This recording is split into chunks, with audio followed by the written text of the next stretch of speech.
With some time to kill, I played around with the navigation system and pressed the history button, where an unfamiliar name, Moonlight Hotel, appeared. What is this? I wondered. I had lent the car to Mason recently for a drive with friends. The history was from the day I was trying on wedding dresses. Mason didn't come because he wanted to be surprised on the wedding day. Did he stop by this hotel with his friends? Sally arrived just then, saying, "I'm here." So I decided to check later. Despite having fun shopping, the hotel history nagged at me. Back home, I checked the history again and looked up the hotel on my phone. It was a hotel for couples in the red light district. I nervously checked the dashcam footage and saw Mason with a woman I didn't know. She had long hair, perfect makeup, and looked a bit younger than me. "Where should we go today?" he asked. "I want some good food," she replied in a sweet voice. "Let's go to that Italian place and then the hotel nearby." "Okay," she said sweetly. It was clearly an affair. I was shocked as the video played on. "Are you really getting married?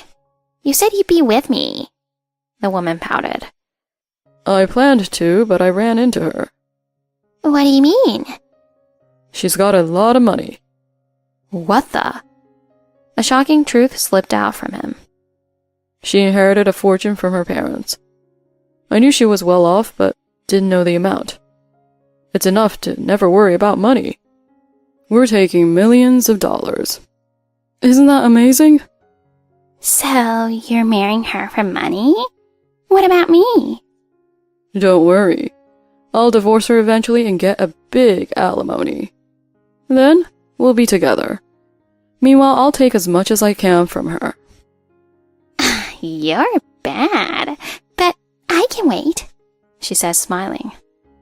They both laughed. My whole body went cold.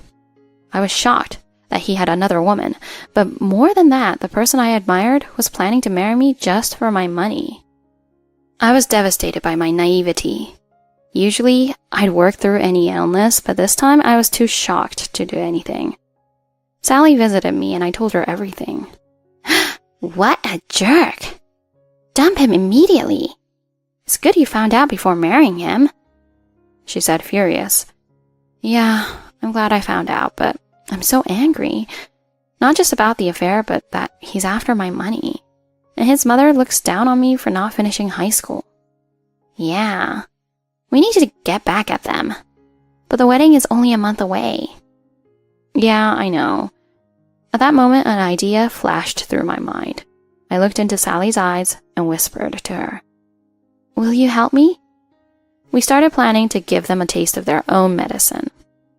The showdown was set for the wedding's reception on Sunday.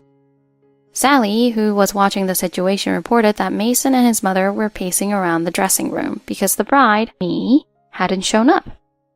"What's going on? Did she run away?" "That can't be." "This is why I didn't want you to marry a dropout with no common sense. We're going to be humiliated in front of our relatives." His mother fumed. "I invited my boss and colleagues, too. This is a disaster. Mom, what should we do?" They were more worried about appearances than me. However, the bride never appeared. "We have no choice. Let's explain the situation to the guests and put all the blame on the bride." Mason's mother headed to the reception hall where the guests were waiting. "The bride is a high school dropout with no common sense.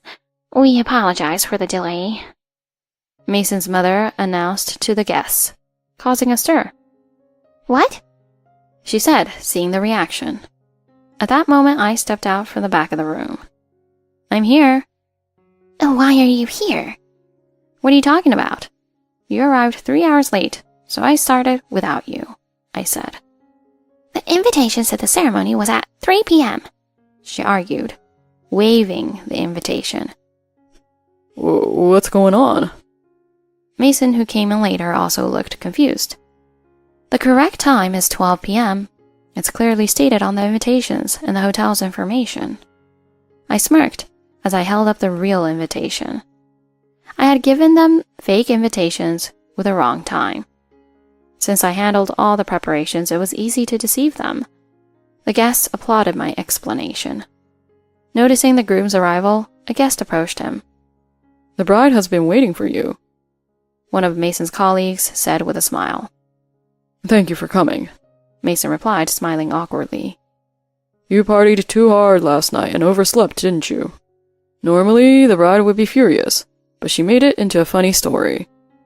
She joked that you might be late because you were with your mistress, and everyone laughed." His boss teased, causing another wave of laughter. Meanwhile, Mason's relatives were frowning.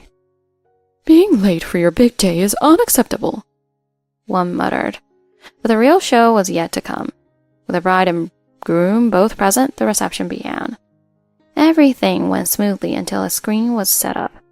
"Here's a video of how the couple met, prepared by the bride," the MC announced.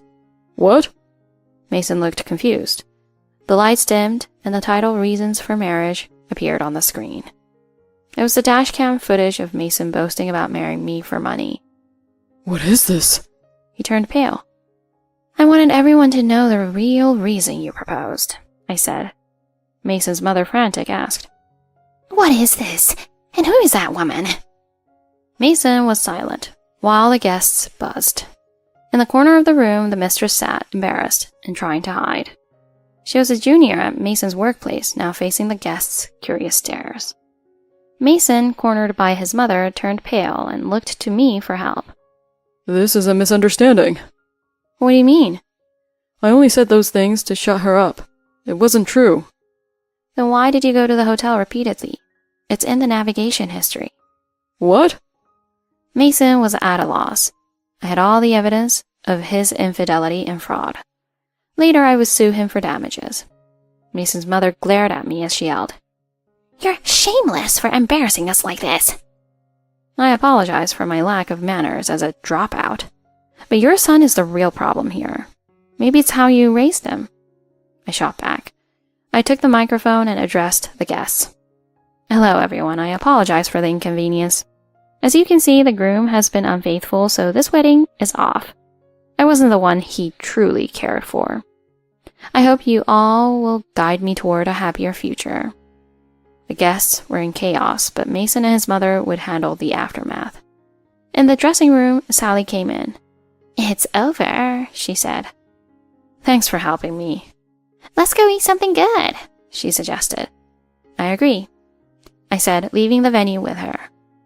Later, I sued Mason for damages, including the wedding costs.